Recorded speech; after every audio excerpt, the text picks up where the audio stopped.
defunding the police. You got dumbass municipalities all over the country asking cops to take a cut in pay. I think it's Houston in which they had the first chief of police, and then they asked her to take half the salary.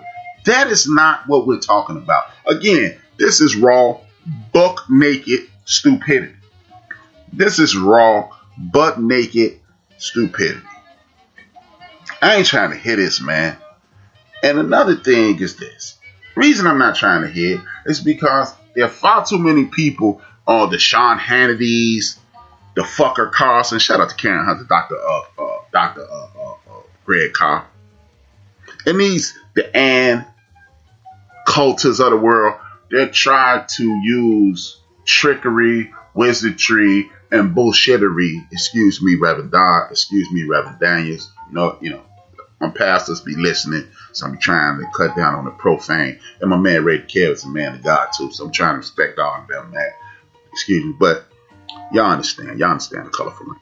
But they use this trickery and wizardry and an attempt to confuse the topics, and then you're talking about making the world safer, and then they want to get you into a conversation about an individual act. That's not the conversation.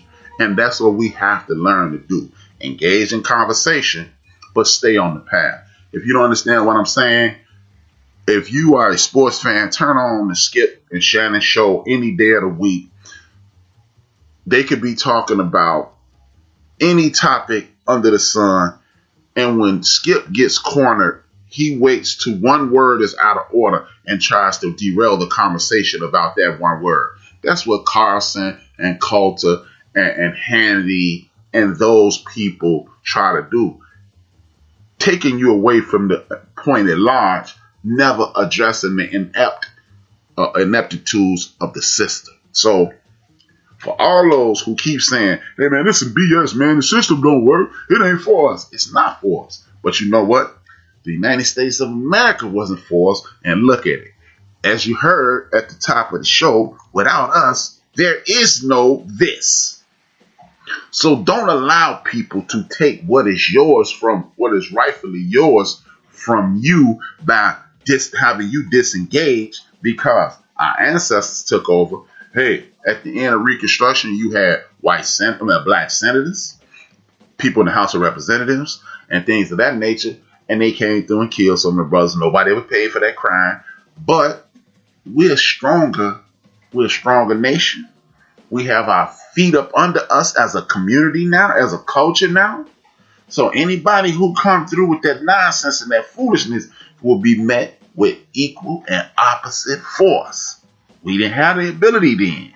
So when they selling this propagandized nonsensical ideas about the Proud Boys and these monkey boys who talking about what they gonna do, you ain't gonna do a damn thing in Chicago, Philadelphia, Pittsburgh, New York, New Jersey, Baltimore, DC, Richmond, Atlanta, Miami, Orlando, or any other major municipality throughout the United Los Angeles, Houston, Dallas, wherever we at, Detroit, Cleveland, Milwaukee, you're not pulling it there. Now, if we in a little bitty town, Hoboken, bumblefuck, whatever, but guess what? That's why we need to come together, because in the event that some of the Proud Boys pull it, we need to have a truckload of brothers, a couple SUVs full of brothers that ride down and be like, is it a problem?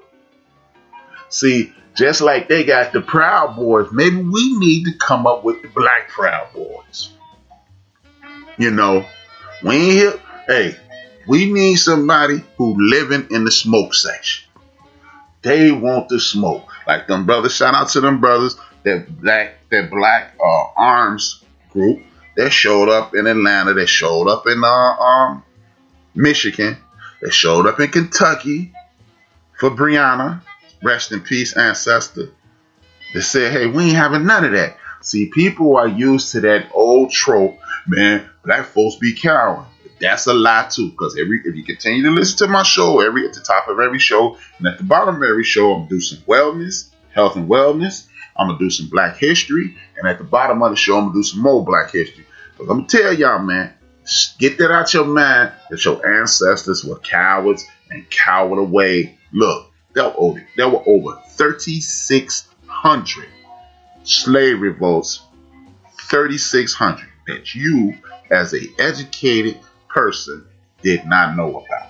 So, keep listening to your man rap. Invest in your friends and family. Tell your friends and family to invest in the show, because I'm telling you, I'm going to empower us 1 week at a time. And I'm gonna do, like I said, I got this Living Black History. I got my man Microwave to commit to it. I'm doing a couple interviews this week. Once I get 12, I'm gonna start releasing them. Letting you hear people's story. I'm gonna get some seniors. I'm gonna get some people my age. I'm gonna get some gangbangers, some drug addicts. It is going to be a living history right here on Built for This Network. We doing it, man. We doing it. But back to the subject at hand. We must stop believing you can no longer allow somebody who don't like you to educate you. I'm going to say that twice. Listen to that. Suck that in. You can no longer allow someone who doesn't like you to educate you. The indoctrination called public school, universities, and private schools in the United States of America, you need that to, because some of us are not entrepreneurs. And that's cool, man. If you don't ever own your own business, you just want to get up, bust your back, make you some money, save you some money, retire, get you some property, do whatever you're going to do, invest in the stock market, and live the live long day. God bless you. God bless you. But it's some of us out here that want to own something. They want to run your own thing. And that's what we're going to do here too. We're going to embrace you on either end. Sister Shelley said, I always say them Proud Boys ain't coming to the metro areas trying to pull none of that crazy stuff. Y'all started a group called the Down Brothers to match them. Shout out to Shelly Q. That's what we talking about. We ain't for that, man. If you want to pull it. And another thing, man, before I'm on that topic, I'm gonna need y'all to throw away all those stupid ass shirts that say we ain't our ancestors sign these hands. You damn right, most of you dummies not your ancestors, because if you understood what your ancestors went through, you understand that they had guns, they ain't had no hands. For example, the ancestor Medgar Evers was shot from 2 blocks away. 2 blocks away, because them people knew he was former military and he kept that missile on him. So if you run up on him, you might get them hands put on you, and you might take these bullets along with that. He wasn't your average cat. So understand that, man. Understand who you talking about sign these hands. You damn fools, man. Y'all need to burn them shirts. It's disrespectful to your ancestors. It's actually disrespectful to everybody who looks like you, because you're calling your ancestors a bunch of cowards.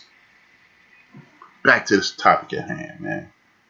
So, again, your theology affects your anthropology, and it affects your society. If you're not here to protect, if you're going to believe in what you believe in, understand, when you go into some of these churches, you got a brother on the wall on the cross. And I'm not telling you who and what to believe in, but I'm just telling you how it's designed here. That affects your anthropology, because then if the theology tells you that the white man is God, then that makes him the ruler of the roost, which makes it okay for him to treat you less than human and treat your woman who is diametrically opposed to him, because every time she has one of these black babies, that is a chink into his armor, So that affects your society. So that's why black women make less money. That's why black women are disrespected.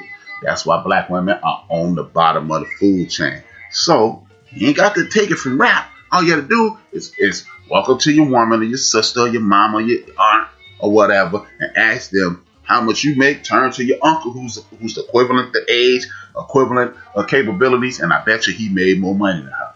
Making her feel less than, making her rebel, making her basically, at this point in the world, though, the most powerful person on the earth today. Her sisters in the United States of America have more education. They start more businesses. They got the power.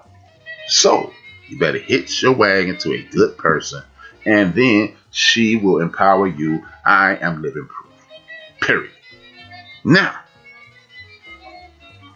I need people to stop this farce called eradicate racism. I'm going to say that again too. Eradicating racism is a farce. Because, like people, I remember 12 years ago, when Barack Obama got elected, people started saying, this is a post-racial America. You know when it's going to be a post-racial America? When you can do away with those laws that say you got to treat black people right. How can you legislate righteousness into a person's soul? If I have to make a law so a brother won't get shot, stabbed, harassed, or what have you, that means we know you're not going to do right, so we going to make it illegal for you to do wrong. Racism is going to leave the day after people stop lying and stealing. That is. When they stop lying and they stop stealing, racism is going to leave right after that. So go on with this nonsense about racism. Hey man, see, we're going to have to do this. And then when we do that, then we're going to be treated fair. You're going to be treated fair when people start, and follow me with this. When you start, you know when people get treated fair? When you leave your kid in the sandbox long enough. That sounds crazy, don't it? The reason a lot of us are fair people is because they left us in the sandbox.